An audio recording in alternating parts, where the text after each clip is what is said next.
మన ప్రయాణం ఎప్పుడు కూడా 0 నుంచి స్టార్ట్ అవుతుంది, 0 అంటాం కదా. ఆ 0 నుంచి స్టార్ట్ అయిన తర్వాత మనం 1కి వెళ్ళామా 10కి వెళ్ళామా అన్నది మన నిర్ణయాన్ని బట్టి ఉంటుంది అన్నమాట. ఎందుకంటే మీకు డిహెచ్ఎల్ అని కొరియర్ సర్వీస్ ఉంటుంది, మీకు ఐడియా ఉందో లేదో. ఆ డిహెచ్ఎల్ అంటే 3 ఫ్రెండ్స్ అన్నమాట. వాళ్ళ పేర్లు వచ్చేలా డిహెచ్ఎల్ సర్వీస్ అని పెట్టారు కొరియర్. వాళ్ళు ఫస్ట్లో ఏం చేశారంటే ఒక డొక్కు కారు తీసుకున్నారు, అద్దెకి తీసి ఇంటికి వెళ్ళి పార్సల్ తీసుకునేవారు అనమాట. అంటే కొరియర్ సర్వీస్ అని తెలుసు కదా, ఏదైనా పార్సల్ కానీ ఏదైనా చేసుకొని అలా కష్టపడ్డారు. ఒక 10 ఏళ్ళ తర్వాత మీరు నమ్మరు, వాళ్ళ దగ్గర ఇప్పుడు 5 విమానాలు ఉన్నాయి, ఏరోప్లేన్స్.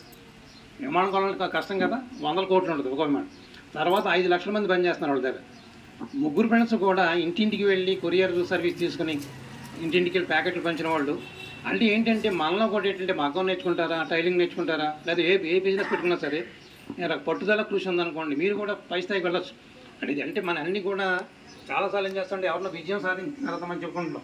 అలా కాకుండా అందరం నుంచి కూడా మీ నుంచి కూడా ఎవరన్నా బిజినెస్లో అవ్వచ్చు, చదువులో అవ్వచ్చు.